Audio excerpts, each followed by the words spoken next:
खासकर बनारस के परिप्रेक्ष्य में हम देखें तो बनारस में किसान और बुनकर का बहुत तेज देश के प्रधानमंत्री के बनारस के सांसद रहने के बावजूद काफ़ी उत्पीड़न हुआ है। कहीं ट्रांसपोर्ट नगर के नाम पे, कहीं हाईटेक सिटी के नाम पे, कहीं वैदिक सिटी के नाम पे, कहीं काशी द्वार के नाम पे, ऐसी तमाम योजनाओं के नाम पे जबरन भूमि अध्यादेश कानून का उल्लंघन करते हुए ज़मीनों को हड़पा गया है, जिससे किसानों को गहरा आक्रोश है। तो बुनकरों और किसानों के बल पे ही बनारस की रोजी रोटी पहचान है, उन पे ही सबसे ज़्यादा हमला किया गया है। नमस्कार, मैं हूं सौरभ श्रीवास्तव। इस समय हम पहुंच चुके हैं चुनावी कवरेज के लिए प्रधानमंत्री नरेंद्र मोदी के संसदीय क्षेत्र वाराणसी में। वाराणसी में 7वें चरण में मतदान होना है। 1 जून को यहां पे मतदान होगा, लेकिन जैसे जैसे चुनाव के दिन नज़दीक आ रहे हैं, वाराणसी में जो प्रत्याशी हैं वो भी ताल ठोकते हुए नजर आ रहे हैं। अब बनारस में का मुकाबला जो है काफ़ी दिलचस्प हो गया। प्रधानमंत्री नरेंद्र मोदी के खिलाफ जहाँ इंडी गठबंधन की तरफ से एक बार फिर कांग्रेस के प्रदेश अध्यक्ष अजय राय चुनावी मैदान में है, तो एक बार नया मोर्चा भी बना है पीडीएम, यानी कि पिछड़ा, दलित और मुसलमान। उसके बैनर तले गगन यादव जो है वो यहाँ से चुनावी मैदान में उतरे हुए हैं और वो प्रधानमंत्री नरेंद्र मोदी को टक्कर देने का दावा कर रहे हैं। सबसे पहले गगन जी, आपका बातचीत करने के लिए बहुत बहुत स्वागत है। धन्यवाद। गगन जी, क्या चैलेंज होगा, किस बातों को लेकर के आप सीधे प्रधानमंत्री के खिलाफ चुनावी मैदान में उतरे हैं? देखिए, लड़ाई पूरे देश में ही है, वही लड़ाई बनारस में भी है। खासकर बनारस के परिप्रेक्ष्य में हम देखें तो बनारस में किसान और बुनकर का बहुत तेज देश के प्रधानमंत्री के बनारस के सांसद रहने के बावजूद काफ़ी उत्पीड़न हुआ है। बनारस के किसानों का भूमि अधिग्रहण कानून की धज्जियां उड़ाते हुए कहीं ट्रांसपोर्ट नगर के नाम पे, कहीं हाईटेक सिटी के नाम पे, कहीं वैदिक सिटी के नाम पे, कहीं काशी द्वार के नाम पे, ऐसी तमाम योजनाओं के नाम पे जबरन भूमि अध्यादेश कानून का उल्लंघन करते हुए ज़मीनों को हड़पा गया है, जिससे किसानों को गहरा आक्रोश है।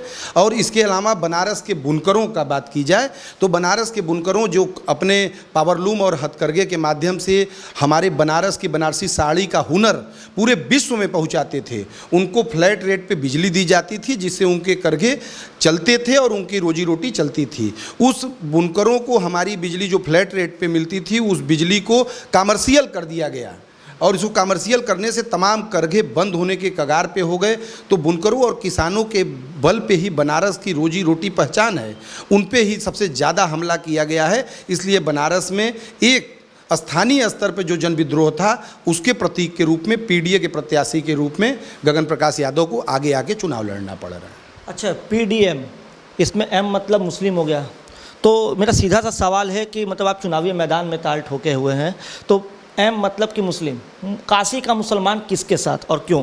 देखिए, काशी का मुसलमान जो मुसलमान के सवाल पे, मुसलमान के न्याय के सवाल पे, मुसलमान के राज्य दमन के सवाल पे, मुसलमान के पुलिस दमन के सवाल पे, मुसलमान की रोजी रोटी के सवाल पे, मुसलमान के पहचान के सवाल पे जो पूरे देश में खड़ा है, AIMIM के राष्ट्रीय अध्यक्ष ओवैसी साहब सबसे तेज़ आवाज़ वो उठा रहे हैं। और इनके अलावा जो भी मुस्लिम की नुमाइंदगी करने की बात करते हैं, वो मुसलमान की वोट के लिए बात तो करते हैं, लेकिन जब मुसलमान के ऊपर हमला होता है, मुसलमान का घर बुलडोजर से गिराया जाता है, मुसलमान की दाढ़ी और टोपी देखकर उसका छोटे छोटे मसलों पर उत्पीड़न किया जाता है, तो इस सवाल को और कोई नेता नहीं उठाता है। तो ये बात धीरे धीरे अब बनारस का मुसलमान भी समझ रहा है और बड़ी तेज़ी से पीडीएम गठबंधन के साथ इसलिए भी खड़ा हो रहा है कि उसे अब महसूस हो रहा है कि आज केवल AIMIM अकेले नहीं है, आज उनके साथ अपना दल की डॉक्टर पल्लवी पटेल हैं, जिन्होंने उत्तर प्रदेश में भारतीय जनता पार्टी के प्रचंड लहर में भारतीय जनता पार्टी के सबसे अपने आप को लोकप्रिय नेता कहने वाले डिप्टी सीएम को हरा के उत्तर प्रदेश के सदन में पहुंची हैं। ऐसी मजबूत हाथ मिलने पर आज ऐसी सामाजिक समूहों का जुड़ाव हो रहा है, पिछड़ा, दलित और मुसलमान साथ जुड़ के एक मजबूत गठबंधन बना के, और उसको ये भरोसा मिल रहा है पल्लवी पटेल जी के रहने से कि अब हम जीत की ओर आगे बढ़ सकते हैं। इसलिए मुसलमान पीडीएम के साथ खड़ा हो रहा है। आप कह रहे हैं मुसलमान पीडीएम के साथ है, तो क्या समाजवादी पार्टी की अगर बात करें तो सपा कहती है कि MY समीकरण, कांग्रेस भी मुसलमानों की बात करती है, और अभी इस चुनाव में दोनों साथ हैं, दोनों के यहाँ से साझा उम्मीदवार कांग्रेस के प्रदेश अध्यक्ष अजय राय। तो क्या लग रहा है कि आप उन मुसलमानों को, उनके जो उनका वोट बैंक जिनको दावा करते हैं वो मेरा वोट बैंक है, तो उससे कैसे आप अलग कर पाएंगे, कैसे छीन पाएंगे? देखिए, कुछ जगहों पे समाजवादी पार्टी या कांग्रेस के साथ मुस्लिम खड़े हो सकते हैं, मैं इनकार नहीं करता, लेकिन बनारस की जो स्थिति है मैं आपको बताऊं कि बनारस में इंडिया गठबंधन ने जो प्रत्याशी दिया है उससे इतनी निराशा है। वो 14 का चुनाव हार चुके हैं, 17 का हार चुके हैं, 19 का हार चुके हैं, 22 का हार चुके हैं। तो ये बात तावे पे उसी रोटी की तरह है जिसको पलटा नहीं जा रहा है। एक तरफ रोटी पूरी जल के राख हो रही है और दूसरी तरफ रोटी कच्चा है। लोगों को इस पे संदेह हो रहा है कि ऐसा फिक्स मैच क्यों खेला जा रहा है। और आप देखिए, अगर नज़ीर से देखिए तो उस प्रत्याशी के आने के बाद बनारस का एक पूर्व सांसद, कांग्रेस के बहुत बड़े लोकप्रिय नेता, वो भारतीय जनता पार्टी में चले जाते हैं और उनसे जब पूछा जाता है तो वो कहते हैं कि हमें इन्हीं नेता के गुर्गों और इन्हीं नेताओं के द्वारा जो अपमानित किया गया, वो कारण यही बताते हैं कि राहुल गांधी जी बनारस आते हैं और हमको पार्टी प्रोटोकॉल में नहीं रखा जाता है, हमको पार्टी से दूर रखा जाता है, इसलिए मैं हट जाऊंगा। पार्टी के अंदर भी रिएक्शन है। दूसरी बात कि जो प्रत्याशी हैं जो कहते हैं कि समाजवादी पार्टी से मेरा गठबंधन है, लेकिन समाजवादी पार्टी के राष्ट्रीय अध्यक्ष के विषय में मध्य प्रदेश चुनाव के दौरान इसी बनारस के इंडिया गठबंधन के प्रत्याशी ने ऐसी अनाप शनाप बातें कही थी जिसका गहरा आक्रोश सच्चे समाजवादी के मन में भी है। वहीं आप गगन प्रकाश यादव के विषय में बनारस में पता करिए, पूरे 22 से लेकर 24 तक इस जालिम केंद्र प्रदेश सरकार के खिलाफ जहां भी संयुक्त लड़ने की बात थी, सच्चे समाजवादी के साथ अपना दल कमेरावादी कंधे से कंधे मिला के लड़ा है। तो वो सच्चा समाजवादी भी आज पीडीएम को बनारस में आकर्षित होकर देख रहा है, आशा भरी निगाह से देख रहा है। तो ये जो पूरा माहौल बनारस का है, बनारस एक बड़ी लड़ाई है, यहाँ देश के प्रधानमंत्री से लड़ना है, इसलिए लोग आज यहाँ बनारस में विचार कर रहे हैं कि किस मोर्चे के साथ खड़ा हुआ जाए, जहाँ मुसलमान भी पूरी मुस्तैदी से रहे, जहाँ पिछड़ा भी पूरी मुस्तैदी से रहे, दलित भी मुस्तैदी से रहे। तो ये सारे लोग, यहाँ दल की सीमाएँ अब धीरे धीरे टूट रही हैं। यहाँ समाजवादी पार्टी का सच्चा सिपाही गगन प्रकाश यादव के बारे में बातें करना शुरू कर दिया है। यहाँ अपना दल कमेरावादी पूरी ताकत से गगन की प्रकाश के लिए लगा हुआ है। यहाँ अपना दल यश का वो कार्यकर्ता जो 2 बार नरेंद्र मोदी जी को वोट दे चुका है अनुप्रिया जी के कहने पर, अब उसकी आशाएं टूट रही हैं, उनकी ज़मीन लूट रही हैं। तो वो भी अब आज सोच रहा है कि हम अपने पुराने साथी जो पुराने दिनों में अपना दल में हमारे साथ आंदोलनों में रहा है, किसान आंदोलनों में, उसकी तरफ लौटेंगे। इसलिए बनारस में पूरे विपक्ष का एक पीडीएम की तरफ माहौल बन रहा है और हम लोग आगे बढ़ रहे हैं। आप उनके बात की, अनुप्रिया पटेल की बात की, तो अपना दल अनुप्रिया पटेल का जो गुट है, क्या आपको लगता है उसकी सक्रियता इस चुनाव में कम दिख रही है? देखिए, इस चुनाव में चूंकि मैं खुद अपना दल जब पूरा एक था, ये भारतीय जनता पार्टी के लोग साजिश करके हमारे दल को नहीं तोड़े थे, तब का मैं पुराना अपना दल का कार्यकर्ता हूँ। हम लोगों ने अनुप्रिया पटेल जी को रोहनिया से सबसे पहले विधायक बनाया, उसी माइले से वो पूरे भारत की नेता बनी और रोहनिया हमारे बनारस में पड़ता है। और जब मैं चुनाव लड़ा रहा था तो आप पता करिएगा कि उनकी पहली नुक्कड़ सभा से लेके अंतिम रैली तक का चुनाव का संचालन, पता करिएगा लोगों से, गगन प्रकाश यादव ने एक एक चुनाव मीटिंग का संचालन किया था।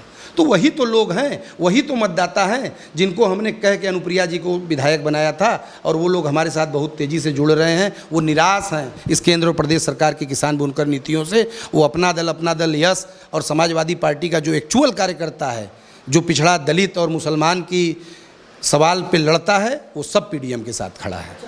पर हम फिर मुस्लिम वाले मुद्दे पे वापस आते हैं। आप लोग की एक अभी रैली हुई थी जिसमें ओवैसी जी भी आए थे और तमाम लोग थे। उसमें पल्लवी पटेल ने मंच से ये कहा था कि मुसलमान को मुर्गा मुर्गी न समझे कि पकाकर खा लेंगे। क्या था उस बयान का मतलब? देखिए, उस बयान का आशय सीधे सीधा साफ साफ है। बनारस का प्रत्याशी जो इंडिया गठबंधन का है, वो कहता है कि हमको बनारस में मुसलमान का वोट चाहिए और कहता है कि मैं गाजीपुर इंडिया अलायंस का प्रचार करने नहीं जाऊंगा। मैं गाजीपुर नहीं प्रचार करने नहीं जाऊंगा, लेकिन बनारस में मुसलमान का वोट चाहिए। इसका सीधा आशय है कि आप मुसलमान को वोट बैंक समझते हो, मुसलमान को खुराक समझते हो।